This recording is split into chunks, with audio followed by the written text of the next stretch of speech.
Thanks, men. People often ask me, what does a pastor do? And one of the things I do is I watch and I listen. And you say, well, what do you watch? What do you listen? Well, I watch you. I listen to you. I watch you and what's going on in your lives, your families, your situations. I listen to you in the confessional, in our conversations, and so on. And what I do as a pastor is I don't go off to some hilltop and try to come up with topics to address. I'm a pastor.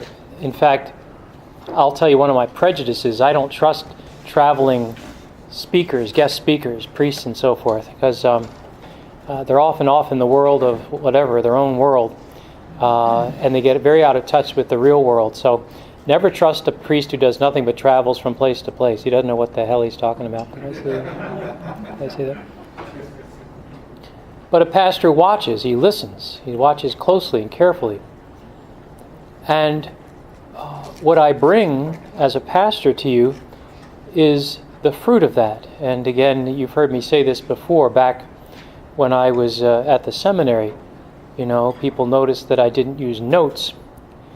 And my response was, you know, what father uses notes to speak to his sons, to speak to his family? And this is a family relationship.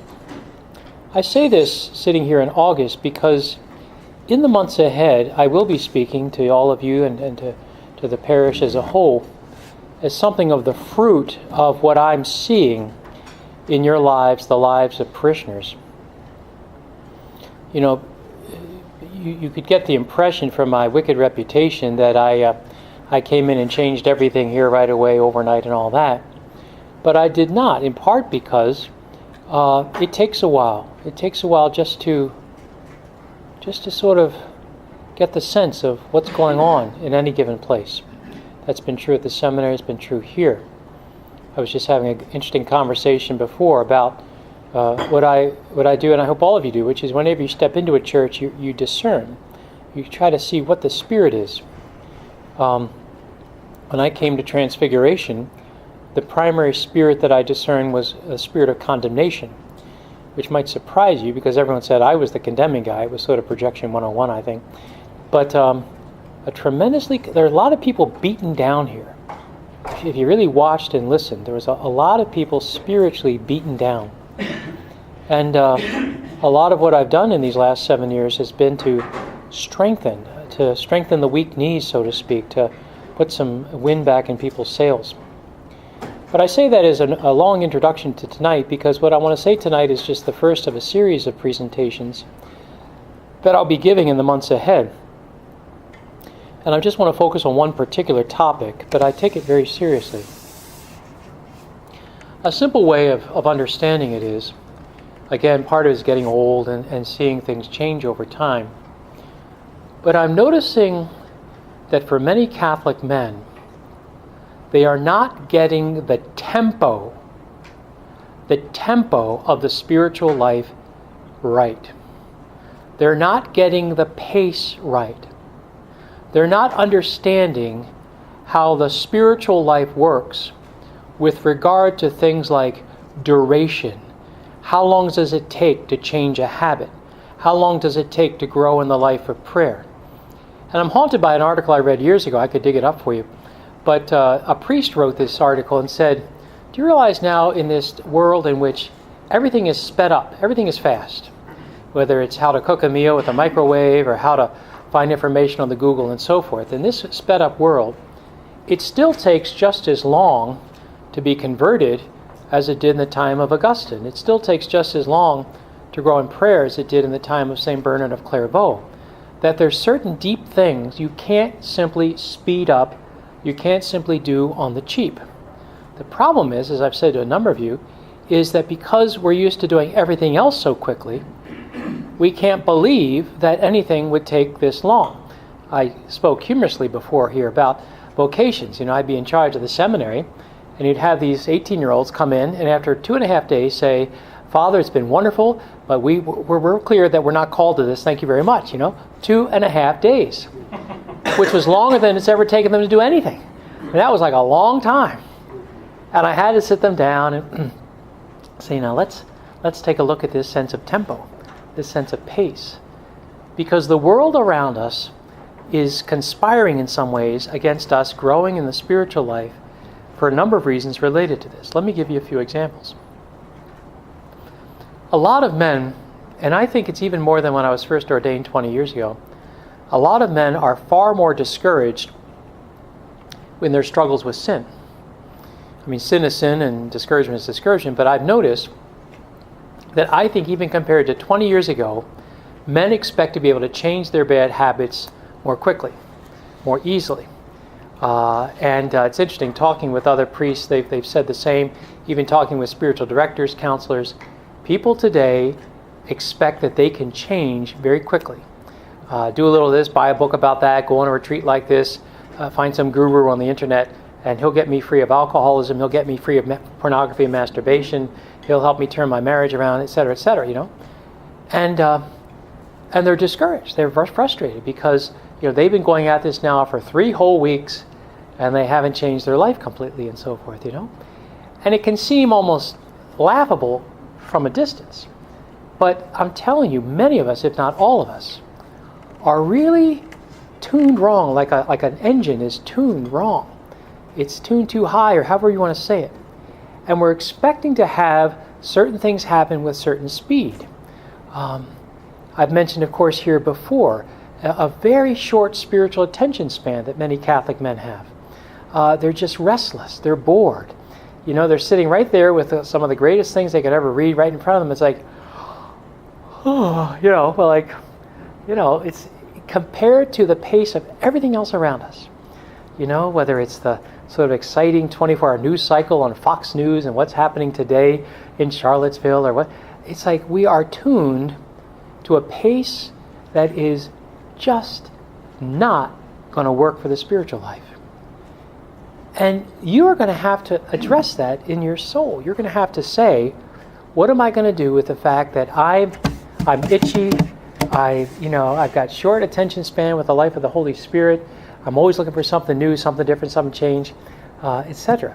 And now some of these things can be tragic. You know, one of the big problems with marriages failing, there's always been trouble with marriages. The trouble is now is that people don't give it time. You know, I sit down with a young couple about to get married, and I just look right into the eyes, especially of the guy, and I say, what are you going to do when, not if, but when she's no longer the sexy thing she is right now, when she no longer is the apple of your eye, but your new secretary is hotter than she is. I go through a whole scenario like this. And the guy's like, holy crap, you know. But I know too much. And many of us sitting in this room, don't know too much. And this guy, almost very likely at the ripe old age of 26, has never developed the skills of persevering in a difficult relationship. You know, in all the rest of his life, if all of his friends, all of his girlfriends, all of his whatevers, if she's any problem, you know, it's John Mellencamp or whatever he was. He's a cougar then, who knows, you know. I need a lover who won't drive me crazy, you know. Just thrill me and then walk away, you know. And that wasn't just Mellencamp. That's just the whole world we have. So surprise, surprise, you know, marriage is sticking together, all sorts of things, holding on. We're just out of the proper tune, the tempo, the duration of how the spiritual life works. I'll give you another example. Many of us, are looking for sort of magic keys in our spiritual lives. It's often associated with clinical depression. If you know anything about clinical depression, one of the tendencies for someone with that is they're looking for this one thing that will just fix it all. And it makes sense. I mean, depression is a pain. You want relief from your pain, so you're going to look for the new thing. And in the religious world, it's, I got to go, visit this famous shrine, or if I just go to this priest and so forth. And as a priest, you learn to recognize it. Again, I've said before that what happens more than you might realize as a priest is someone comes to you for confession, and then, surprise, surprise, they're back 2 days later, and they're back the day after that, and they're telling you that you are the greatest thing, that you speak the Lord's word, and you're just the best, blah, blah, blah. And this goes on for 2 or 3 weeks, and then, poof, never see him again. And basically, It's because they thought, finally, this is my answer, this is my key. Father Baer is the guru. He's going to solve all my problems. 2 weeks come and go. The problems aren't all solved. So, see you, Father Baer. I'm going to go down the street to the next priest, and so forth. And again, it can happen to all of us. Many of us are never settling down to a long-term process of spiritual growth. And it's a mathematical equation, but honestly, the more intense your religion is, the more you're likely to be one of these jumpers. You jump here, you jump there, you jump there, you jump there.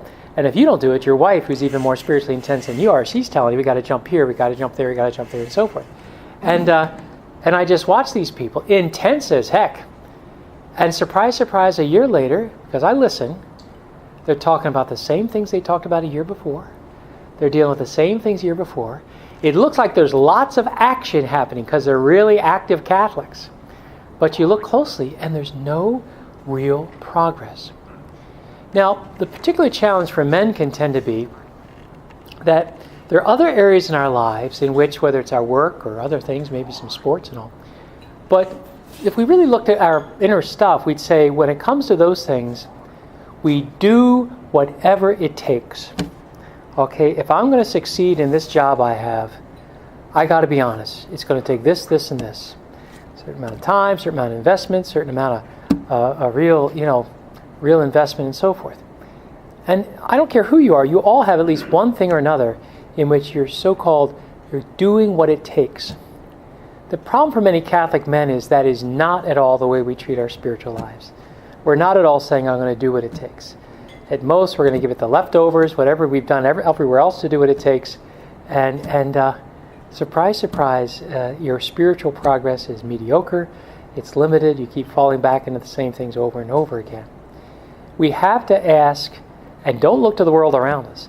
We have to ask the Lord, what does it take to really make spiritual progress? For example, I've mentioned before, some of you are tired to hear me say it, but I'm not going to stop saying it. A man needs to go to confession once a month. Father, what about more? Yes, mortal sins come tomorrow. Yes, Father, just shut up and do it. And I don't say it. I'm not some 16-year-old. I wasn't born yesterday. Again, I'm up to 41,000 confessions. I'm counting them. I'm anal retentive. I'm German. Okay, all right. You learn something after 41,000 confessions. And that you guys should come to confession once a month. Now, like I said, you might go somewhere else. Go to some priest that's deaf. That they used to go to Monsignor Steiner Nativity. He's a very problematic short-term memory. He would never remember what you said. You can tell him anything.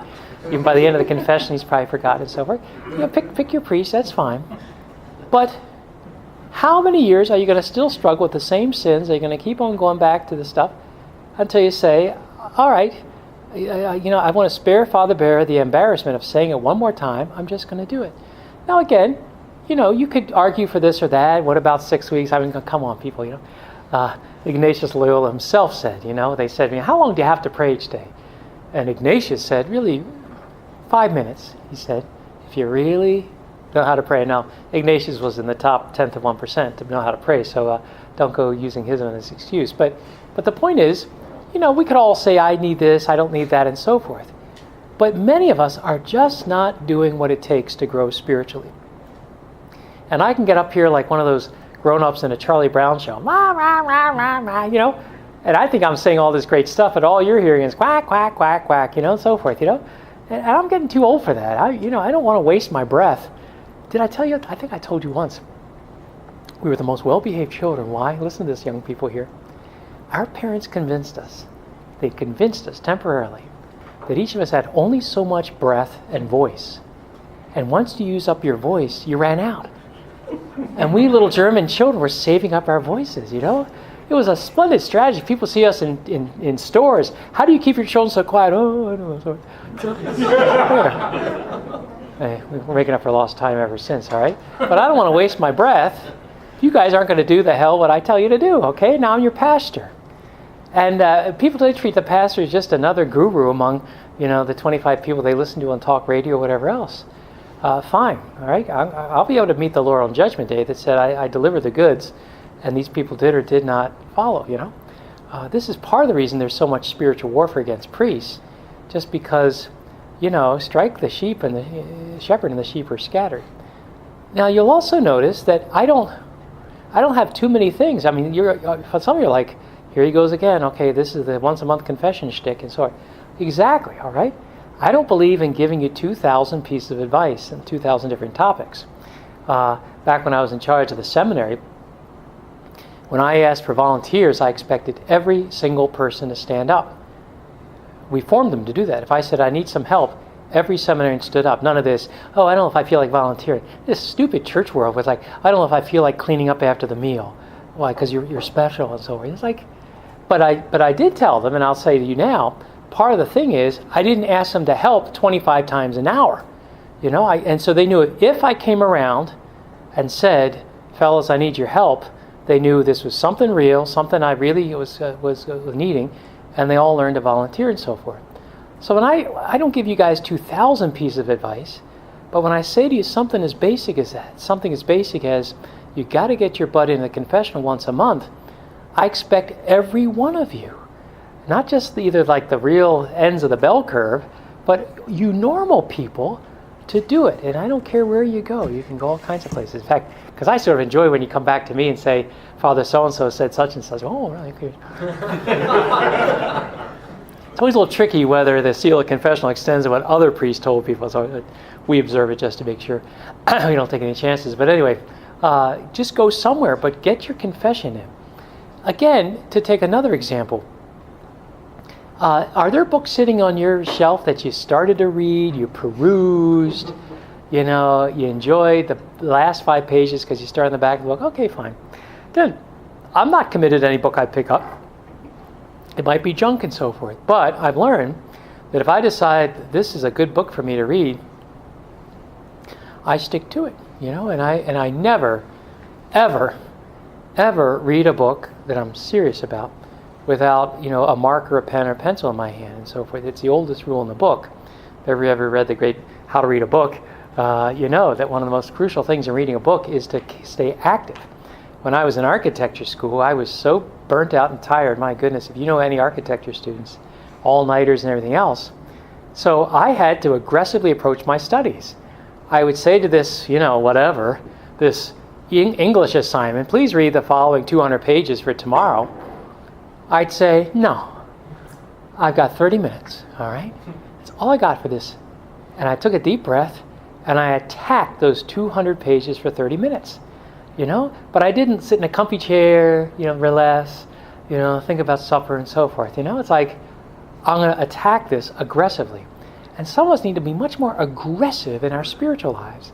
For all we're aggressive here, there, and there, we're pussycats. We're like, I don't feel like reading it, and it's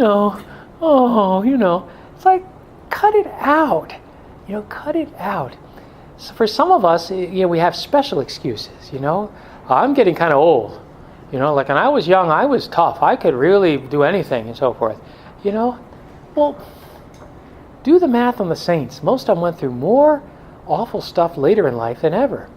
Anybody that told you that you should chill out when you get older as a Catholic man was basically speaking the devil's words to you. Most of us have our biggest fights as we get older. And so just expect that even something simple like keeping my prayers up. People come to me all the time, Father, I fall asleep in my prayers. I say, well, take a selfie next time of what you do. If you're like sloping back in a nice comfy chair saying your prayers, I've told the story before. When I was down at Georgia Tech, my Baptist friends invited me to a weekly prayer time. I thought, sure. And they go over to First Baptist, big rich parish, beautiful space like this with, 70s shag carpeting and shag everything, chairs, everything else, pillows. So, okay, fine, we're going to pray. This is early in the morning, 6:30. So they form a big circle, about 20 of them, and they all lie on their bellies, with their heads on a pillow to pray in a big circle, I thought, this ain't going to work and so forth. Sure enough, in between this person saying, Heavenly Father, we thank thee for thy magnificence and munificence. This person's going, and so forth, No surprise. In fact, when I was in charge of the seminary, any of you guys who like woodworking and carpentry, we would build stands, simple version of stands like this, which every student had up until about 50 or 75 years ago. You never studied sitting down. Never studied sitting down. College students, I don't care who they were. You stood up because everyone knows you pay more attention when you stand up and so forth. That's why to this day, when someone has to memorize the Gettysburg Address, well, on their own, their body tells them not to go, okay, 70, okay, you know that you have to be in an active mode to memorize something. So some of us just need to be honest. Are we passive when it comes to our Catholic life? And we wonder why there's no growth, no change, and so forth. But I especially want to highlight today the notion of tempo. You've got to align your expectations and your practices with the way the human soul works. You've got to be honest. How long does it take to stop looking at pornography? How long does it take to experience recovery from alcohol issues? How long does it take to bring my troubled marriage back around? It takes time. And if you're not built for that, you're never going to see much change. You've got to understand that the important things of life require a certain tempo. For my part, that's part of why I have hoped and expected. I can't demand it, I'm under obedience, but I've hoped to stay here at Transfiguration for at least 12 years. Well, Father, how are you going to stay? How are you going to stay? It's like, I don't know, but the longer the better. Okay, well, the shingles didn't quite work. So yeah, okay. And it's not that I'm all that great. It's not that I'm chopped liver and so forth. But I know enough to know that in general, the longer a priest stays put at some place, the better it is. Not that he's perfect. Every priest has his strengths and weaknesses. But this whole notion of plopping priests in and out every 12 and a half weeks is nuts. You just look at parishes that have done that and look and see the fruit or the lack of fruit and so forth. And they've done studies, mass attendance, going to confession, vocations. When the Knights of Columbus, a good 20 or more, 25 years ago, did the most thorough study of vocations ever. The Knights of Columbus did it right. The most thorough study. Looked at all the factors. And they really did a huge survey. The number one factor for vocations, get this, the number one factor was whether a priest stayed at the parish long enough. Long enough for that little boy who knew him as a second grader getting his first communion, then knew him when he was going through his crazy years, then knew him when he came back from college to say, Father, I'm thinking about becoming a priest, but I'm scared to death and so forth. The key is longevity. And I have some heroes out there. Father Bernie Reiser out at Epiphany, a great priest who stayed there a long time. Father Frank Kiddock at St. Charles Borromeo, a great priest. Father Schuler at St. Agnes, a great priest who stayed a long time. Father Villano at St. Helena's, all kinds of different personalities. But somehow they got through the radar and stayed longer than they were allowed to. And so when I hit my 12th year and I hit my 65th year, and I'll have a stroke or something like that, so I'll do what I can to stay longer. But anyway, you might want to start your letters to the Archbishop, get rid of this guy and so forth. But I have my own reasons for longevity. I have my own timing as a priest. And trust me, when when people come to me with confessions, they're usually the ones who are all upset. Father, I can't believe I'm bringing up the same thing. They're like embarrassed. And I'm chill. I'm like, what's the surprise? What's the problem? What's the deal? I mean, I think they're waiting for me to say, like the Wizard of Oz, get out of here, until you come back perfect and so on. But it's no surprise to me. And it's because my life as a priest is built around a certain tempo, a certain duration. How long does it take for things really to happen in people's lives? Now, again, that's not just to let ourselves off the hook, because if you're being passive for 12 years, that's as bad as being passive for 12 minutes. It's not enough just to say it'll all work out. In fact, that's the way some men work these days. It's like, every day in every way, things are getting better and better. Oh, shut up! You'd be fired from your job if you approach your job that way. Oh my sales are down again this month, but oh well, I should give myself a trophy for participation. It's like, yeah. So we'll almost treat our spiritual lives that way. Cut it out and so forth. As I said, set goals for yourself. This is one of the last things I want to say. It's interesting, isn't it? Whenever you read, but I love reading biographies.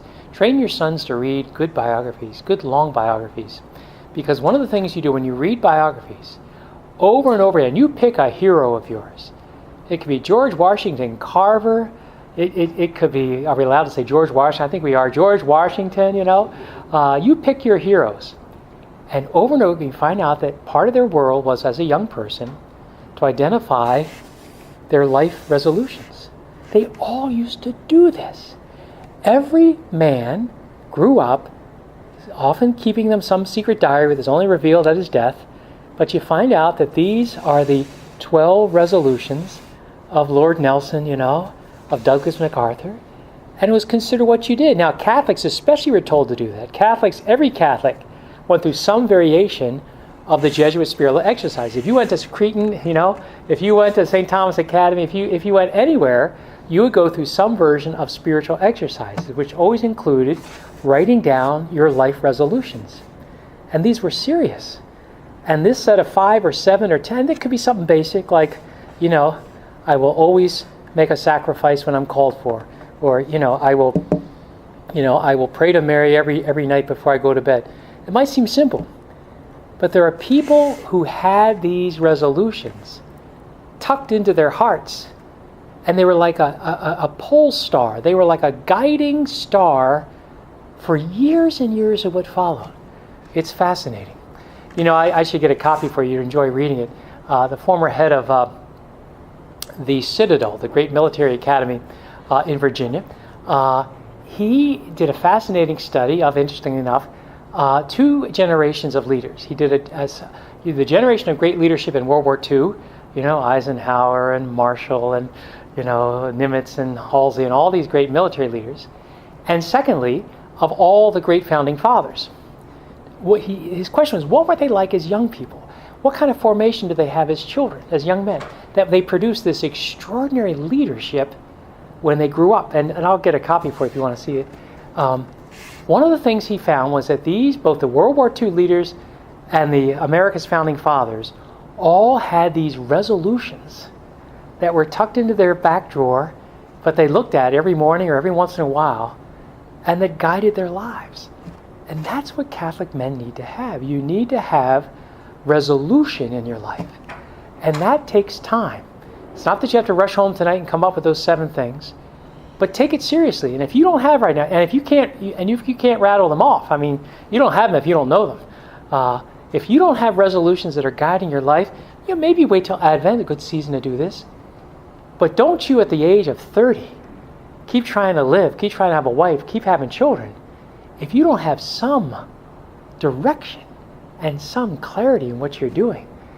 Who gave you that idea? No Catholic man has ever done that till recently.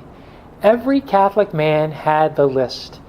And he worked with his spiritual director, worked with his confessor, he prayed about it, and then he said, by golly, and I'm not going to change these every 2 weeks. I'm going to stick with these.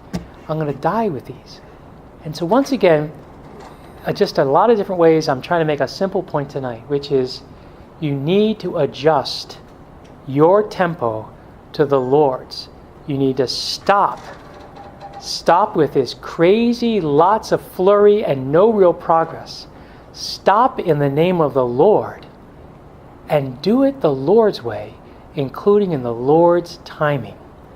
Get your soul in tune, in tempo, in the right place for real spiritual growth. Thank you, and God bless you.